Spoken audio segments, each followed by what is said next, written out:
The second guessing on Israel is because they want Israel to lose. I mean, it's just that simple. I want Israel to win completely, thoroughly, and utterly. And to the extent that the Palestinians are taking casualties, I'm not morally obligated to care more about Palestinians than other Palestinians do. There have been over 1.8 million known gotaways crossing into the United States over Mexico's very porous U.S. southern border. And we know that among those 1.8 million known gotaways, that there are terrorists. There are terrorists and terrorist sympathizers within those groups. Why do we know that? Because we've apprehended a rising number of people that have been found on the terrorist watch list. That is how scary this is. And as we come into the new year, and this is an election year, I think so many Americans are finally coming to the realization, especially when we're seeing what is happening at our border. We've never seen anything quite like this, right? There's an estimated over 8 million people that, and I believe that number could be as high as 15 million, that by the time Biden leaves office, that there will be roughly between 8 to 15 million illegal migrants in our nation.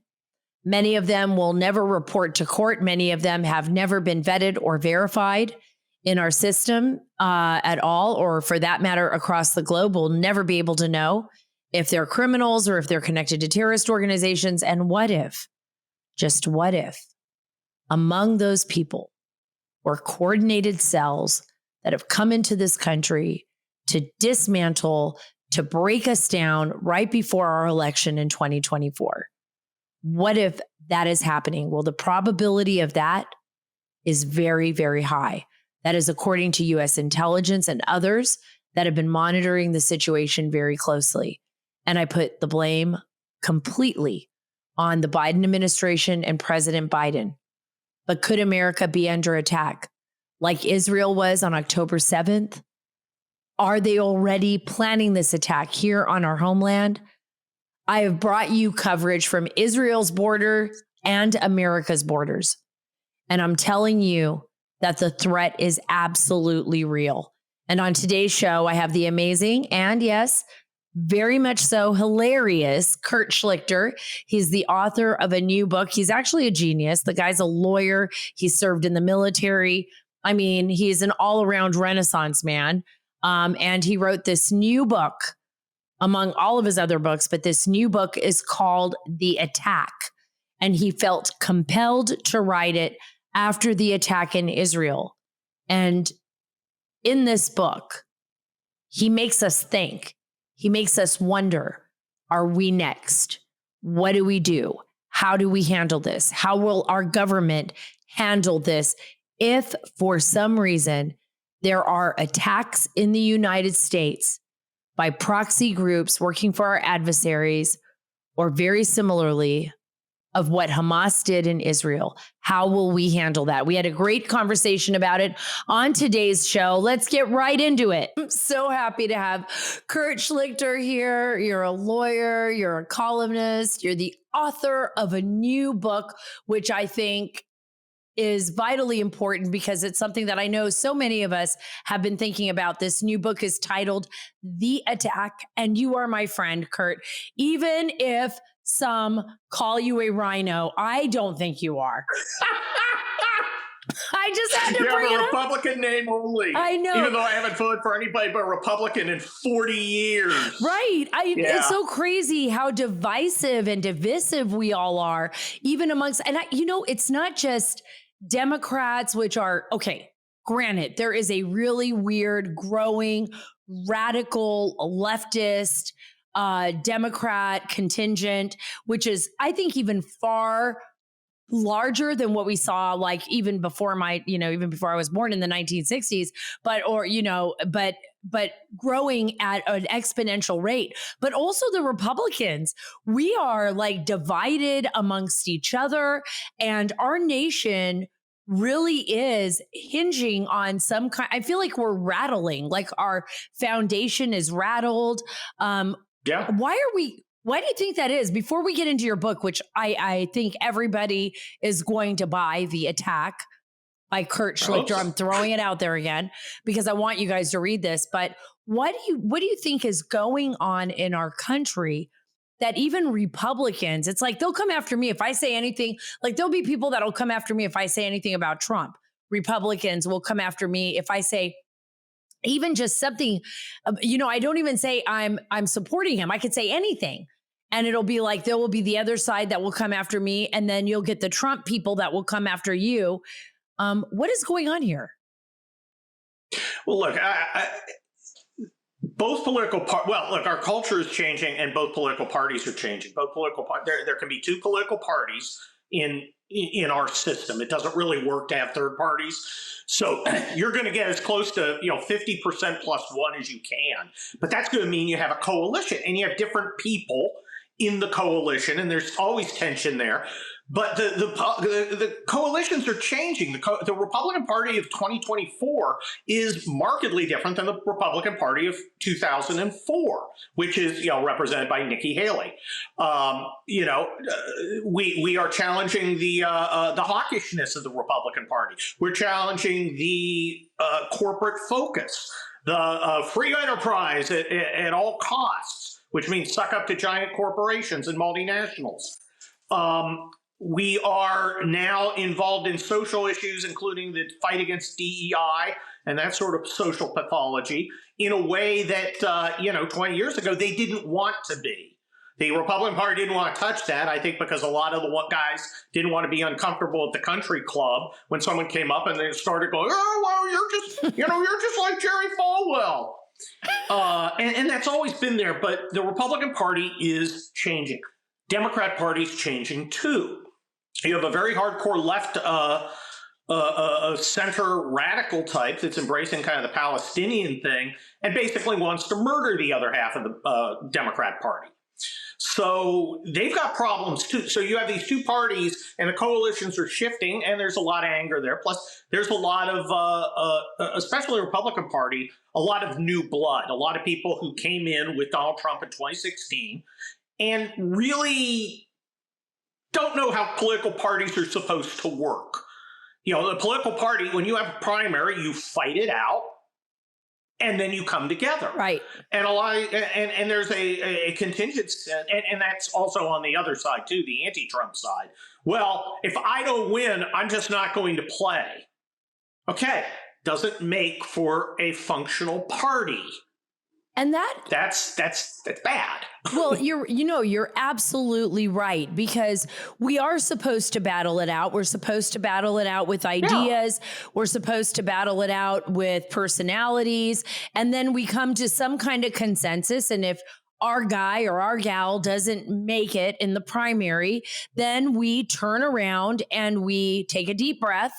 We figure out how we're going to influence the guy that or the gal that did, and with our ideas, and then we move forward as as one team.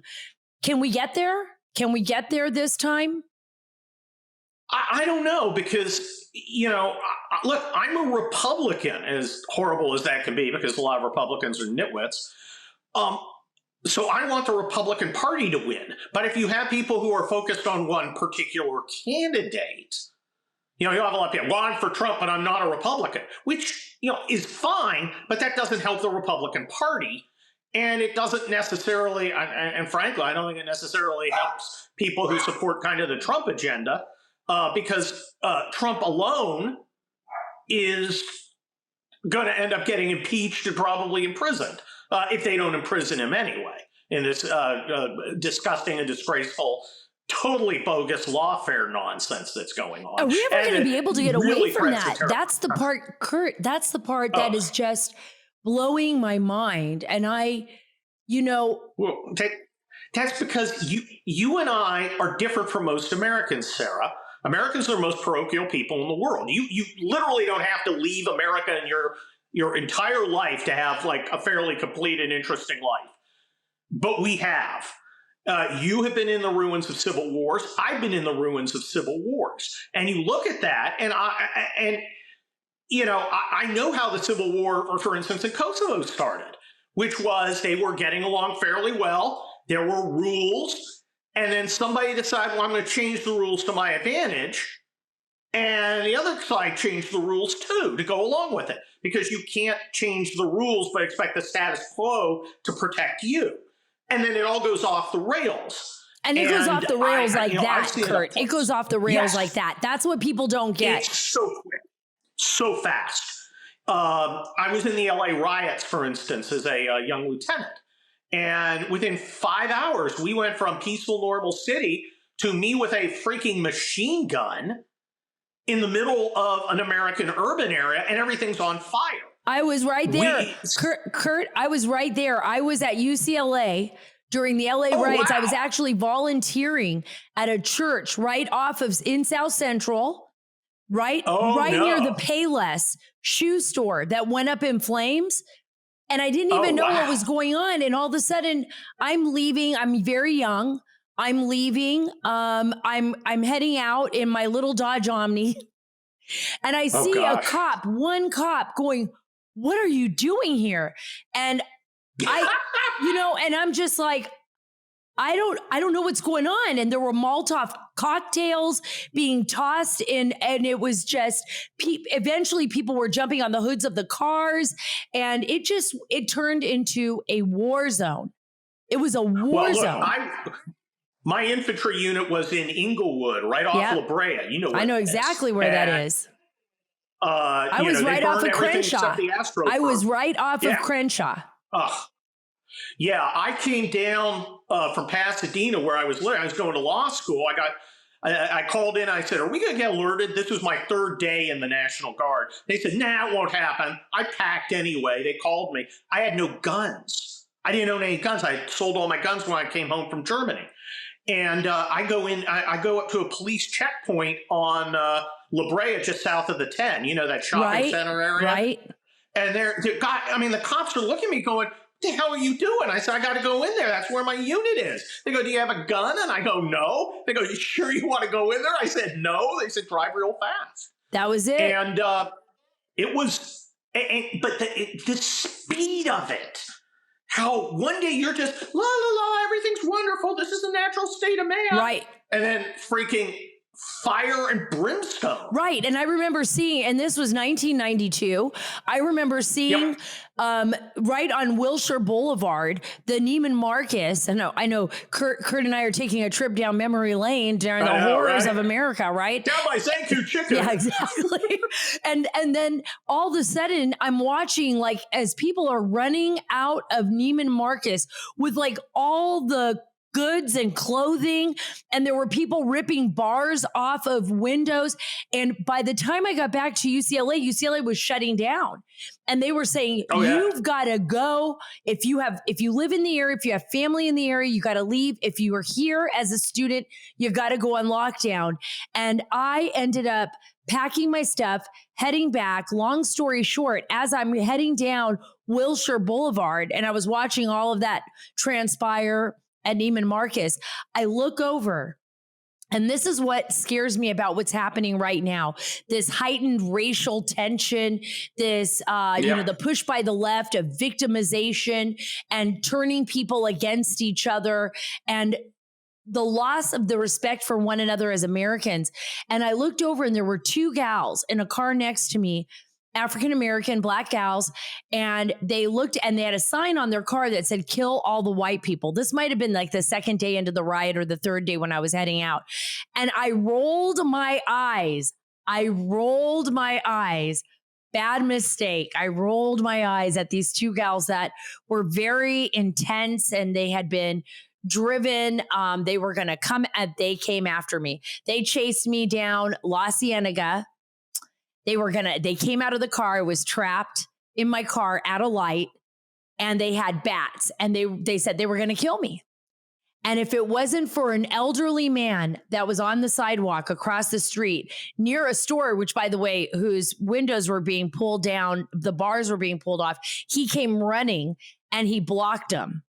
I had tears in my eyes. I was just like, "Oh Lord, why did I roll my eye? Why did I even look? Why did I do this?" Yeah, well, I made it out of there because of this elderly man. That we all be disarmed. Right, You know? right. I mean, this is Yeah, how there's like- fast. yeah. This is how fast things can change. That's why your book is so important. The Attack. The Attack was written right after 10/7. I wrote in a frenzy after 10/7. It's about a terrorist attack in the United States, and it's a massive one. Now, you know, I'm a military guy, Army colonel, experience overseas, experience here. And I've got, thanks to my conservative stuff, I've got a lot of friends in the government areas, the intelligence community, a lot of military guys. And I leveraged all them for their input about the scenario I was going to lay out. And it's a novel. It is, I was thinking of writing it as nonfiction, but that's a little dry. I want a novel from various perspectives of normal Americans, of bad guys, of politicians, people in law enforcement, about what happens and how a massive attack could happen. And the long and short of it is, with an open border, our enemies can smuggle in not hundreds, thousands of lightly trained, indoctrinated people who can work in a decentralized manner. That means you don't have to be telling them what to do. You just tell them, go here with these guns I'm smuggling in and giving to you, and kill everybody you see, as well as some other things. And I'm writing this thing. I'm actually cutting out parts that I don't want to give anybody ideas about. None of the rest of the stuff is, somehow so outside the bounds that the bad guys won't have thought about it. But I got to tell you, it scared the hell out of me writing, because the casualties could be enormous. The way to bring it off technically is not that difficult, especially with an open border, especially facilitated by cartels who work for money. You can smuggle whoever and whatever you need into the country. And with not a lot of infrastructure, basically set up mass murder on a tens of thousands scale. And that's absolutely plausible. It's very frank. And you're, yes, it's absolutely plausible. That's why your book's so important, because, Al-Qaeda, when I was covering Afghanistan, and I mean, this is going back maybe 2007, 2008. I remember finding videos, talking to sources that would leak videos out of the Persian Gulf, where you'd have Al-Qaeda sympathizers, Al-Qaeda supporters, one in particular that talked about using the southern border. I remember this distinctly on video. He said, and in that case, he was talking about using anthrax and bringing anthrax into the country. But Al-Qaeda for a long time, and now with Islamic State and other extremist groups, and as well our adversaries like China, Russia, Venezuela, Iran, North Korea, all of these folks, and it's particularly Iran, they see where our weaknesses are. They understand that a proxy war against the United States is the way to target us. I mean, to break us internally. And that's what they did with Hamas in Israel. I mean, Iran was supplying the money, and planning this attack. Well, look, if we had 3 days of attacks, shifting attacks. The first day, one place, second day, third day, and we had tens of thousands of Americans dead. Right, even 100,000 Americans dead. That changes everything, and it doesn't necessarily mean that we're going to look outward. This is the kind of blow that makes you curl up in a fetal position if you're weak. And of course, what kind of leadership do we have? We have weak leadership in Washington. I mean, do you think Joe Biden is capable of taking on one terrorist act, much less 5,000? No. And do you think something like this could possibly happen? I mean, I know we're talking in hypotheticals, but this is what you would assess in the military, like before the next election, presidential election. I think it's likely. Okay. I do too. I think it's likely. I think the opportunity is too great. And the thing is, look, is it a great idea to do it from the perspective of, say, Iran and some of the other jihadi type terrorist guys? Well, we saw what happened to them when they did it in 9/11. We went into Afghanistan, we killed everybody, and then blew the peace. We won the war and blew the peace. You're absolutely right. Would America do that again? It very well might. But do you think, the enemy are not geniuses? No, they're not geniuses. But when you have a complicit media like in the United States, Yes. who has pushed a false narrative around the October 7th attack, and I think we're seeing it reflective also in our children and in our, supposedly upstanding universities across the country. We see this anti-Semitism, this growing Jewish hatred. Instead of focusing on the terrorists, they're focusing on the people that were actually attacked. I mean, this is crazy, blaming them for their own attack. Well, I respect Israel for ignoring all that Me too. Just going in and wiping them out. And I've got to say, people who look at that and kind of, do the little over the Palestinians and what the Israelis are doing. What do you think the American army would do? Do you think I'm going to send my boys into a building to clear it by hand? Or am I going to call the B-52 overhead and drop 3 JDAMs on it? You think I'm going to a mom in Omaha and explain why I let her paratrooper son get killed, clearing out a building to protect the enemy? That's absolutely Instead right. Instead of leveling the building, that is not how Americans fight. Well, it's not how Americans fight, Kurt. And think about this. The population of Israel and the population of Jews in general worldwide, it's minuscule. Oh, yeah. It's like 15 million worldwide. So when they lost all those people on October 7th, it was like losing. It was huge. It was huge for them. It was huge. So now you're going to send, and they're still losing people in the battle in Gaza. Let me ask you this, because you're military, you get this. I mean, Americans aren't getting the right information on this. We've seen that Hamas is utilizing people as human shields. They've built their main headquarters in that hospital that the New York Times and everybody was, crying about when Israel did what it needed to do. But do you think that the United States would put up with any other nation telling us how to respond to a terror attack that happened on our own land? Well, look, in 9/11, they were completely, the rest of the world was totally terrified of what America was going to do. And you didn't have anybody trying to get in our way. And that might happen if there's a massive terror attack again. The second guessing on Israel is because they want Israel to lose. I mean, it's just that simple.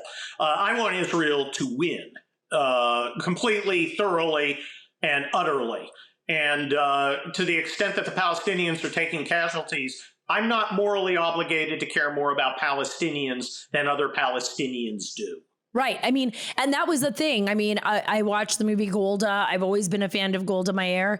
She's very, iconic as far as Israeli, history. This prime minister, this very old lady with smoking cigarettes, like she was a chain smoker, but she was brilliant. She didn't let anybody mess with her. And I mean, correct me if I'm wrong, but her quote was a very important quote. It was basically like, when, Palestinian parents or Palestinian mothers learn to love their children more than they hate Jews, then we can have peace. Because if they're willing to blow up their kids and use their kids as martyrs to kill a Jew and be happy about that, then we have a problem. Then we have an issue, and that's what we're up against. We're up against an extremist organizations like Hamas, like Al-Qaeda, like Islamic State and others that are willing to utilize their own lives. I mean, take their own lives to target us. We saw that on September 11th. Well, we've seen that in other parts of the world. Well, look, they fight asymmetrically, and they fight an information battle because they don't have the military element of power. There are 4 let me do my war college thing. 4 elements of power: diplomatic, economic, military, and information. They don't have the military power. They can't win that way. They have to force us or convince us to act against our own interests. And that's what they're trying to essentially talk Israel out of killing them all. And if Israel won't be talked out of it, then they lose, but they're very sure of it. And when I talk about the attack, Sarah, there is a military component. They do attack some infrastructure. We have infrastructure vulnerabilities, many of which I did not talk about specifically. But a giant attack designed to kill tens of thousands of Americans is an information operation. It is an operation to shape perspectives and feelings and thereby policies.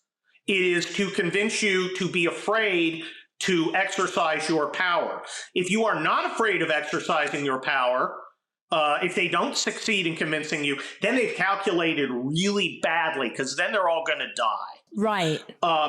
What we need we need an injection of vitamin R in the West, ruthlessness. We need to understand that our enemies are our enemies, and that if our enemies want to play horsey, they need to die, and so does everyone around them. And that's not nice or friendly. It's certainly not politically correct. A lot of people don't want to say that. But, you know, when you have people who want to murder you, you've got two choices. You fight and win, or you die. And I prefer the other guy die. I prefer George Patton. Make the other guy die for his country. Well, this is so true, because it's about warfare, right? A warfare. And there are no real rules in warfare when, I mean, I know there's the overall rules. I'm talking about this kind of ethereal, what is it? Like when you're the international law I keep hearing so much about, which of course is premised on both sides. Both sides are following. Yeah, because when I remember being in Afghanistan, and I remember talking to Abdul Rashid Dostum, you know, General Dostum, who's a warlord who became the vice president, who has his own history of viciousness and ruthlessness. And I used to think to myself, like, Afghanistan is so ruthless, but what makes one person survive and the other one die?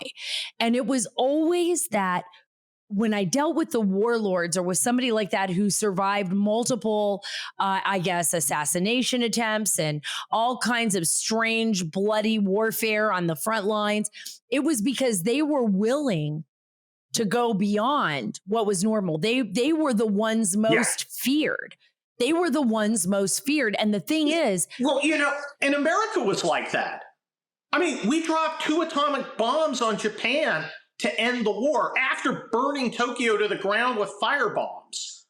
We played for keeps, and we won in Desert Storm, which I served in. But do you think that's even possible in this day and age? We've gone so far to the woke. I mean, nobody is willing to say what you're saying, Kurt. And by the way, and they're afraid. Everybody is afraid of what to do. And that fear, I think, opens us up to our ruthless enemies, adversaries like Iran, adversaries like North Korea, China, Russia. They're just like, we're coming after you now. A real leader could turn a lot of this around. But I mean, it's very clear that we have Iran, North Korea, China, Russia in kind of an informal alliance to take America off its pedestal as the superpower. The problem is America chose to elect a desiccated leftist pervert, a corrupt moron, who surrounded himself by a bunch of faculty lounge half-wits who've never got a single thing right. and I mean, their track record's kind of remarkable. They blew Afghanistan, literally, killed a bunch of Americans doing it. They mishandled Ukraine before, during, and after. They are basically inviting Xi to take Taiwan. And, you know, right now, they're allowing the sea lanes. You know, freedom of navigation was a really big deal in bringing civilization to the world. They're giving it away to a bunch of guys, you know, these Houthis. What the hell is a Houthi, and why aren't they all dead? I don't know. mean, Somebody it's asked me not the that other day hard. what the hell a Houthi was, and I was laughing my head off. I'm like, yeah, but it's like we're throwing these. Yeah, we're like we're importing not only the tribes and the tribal language, but we're like we don't even know what we're doing half the time with it. Okay, I have to ask you this because it's related. It's going back to Hamas, going back to your book. But you've been like hilariously quote tweeting those, sharing Hamas casualty numbers with whatever you are doing during the day, whether that's eating or using the restroom. I don't know. Why one, did you start doing this? And what has the response been to all of these tweets? Because screw them. Because they're attempting to leverage my morality in an information operation to allow them to essentially cut off American aid to Israel and to somehow shame Israel into surrender and suicide. And I don't want to play that. Like I said, I'm not morally obligated to care more about Palestinians than Palestinians do. And I got to tell you, Palestinians don't seem to care much for each other. If they're gonna, if you're gonna start a war, you're rolling the dice and taking a risk. It's called a consequence. And there's an easy way out. Agree. If you're unhappy about how many Palestinians are being killed during this just retribution by Israel, tell Hamas to release the hostages and surrender. Give up. Period. That's it. That's what I don't even understand. It's like they started this. They don't. Look, it's very simple. They want Israel to lose and all the Jews to be murdered. That's what they want. That's their goal. Anybody who tells you, oh, we have to be nice to the Palestinians, they don't give a crap about Palestinians. If they did, they wouldn't let these semi-humans go out on a rape and murder spree. Absolutely. 100% agree with you. They want to destroy Israel, kill all the Jews, and then come to America and kill everybody here. I mean, you see it here, this indigenous crap. You're a settler. You're a colonist. Well, maybe so. We beat the Indians and conquered the country fair and square. If you want to take it, come on. Let's do it. But that's exactly that push to divide, that push to break down, that disrespect they're asking everybody to acquiesce to this. Yes. This fallacy, these lies. They're asking us to acquiesce to lies. We weren't even there. Since the beginning of time, somebody's been conquering. Doesn't matter. It's not about anything except trying to talk people into surrendering so they can be butchered easily. That's it. That's what disarming people is. That's what leaving the border open is. That's what all of this is. You know, when they talk about settlers and decolonialization and land acknowledgments, what they're saying is we want to kill you people. Mm-hmm. Now they'll deny that. They'll and they'll distract and they'll try and turn it around. But at the end of the day, what else does it mean? I mean, these are people who chair-led folks who went on a rape and murder and torture spree in Israel. They thought it was cool. They thought it was great. They were all edgy with their little paraglider. That's what I was going to say, with their T-shirts and hats. They know exactly what they're saying, Sarah. They know exactly what they want. And what they want to do is talk us out of defending ourselves. I want to talk us into it, and that's what the attack's about. Because the attack takes a lot of different perspectives from a lot of different people. I couldn't have like one character Forrest Gumping all the way through. He's at the White House now. Now he's in a shopping mall where there's an attack. Now he's at the border. Now he's in a B-2 bomber. I couldn't do that, so I had to do a lot of different perspectives. Well, but the fact is, we still have strength. We still have power. And we still have the ability to fight back. And I talk about that in the attack. Normal Americans, do not roll over for mass murderers in their midst. And with the police completely outgunned, because you remember those two jihadi idiots in Boston? In Boston, yeah, the Boston Marathon bombers. Yeah, of course. Yeah. Couple idiots with handguns and a few pressure cooker bombs locked down a city and took thousands of police. Imagine 500 guys with AKs, a little bit of training, and no desire to survive. It's terrifying, and I know, it's just that have to fight back. Absolutely, Kurt, and it's terrifying, and I know that it's absolutely possible, and that it's more likely probable that something like that will happen. Your book is available right now for pre-order. Where can our listeners get your book? Go get it on Amazon for pre-order. It comes out January 7th, where you'll be able to get it in paperback and hardcover then also. And I got to tell you, I'm very proud of it. I talked to a lot of, there are people whose names I'm not going to give, but they've told me, yeah, this is plausible. This could happen. And I got to tell you, I'm a little worried.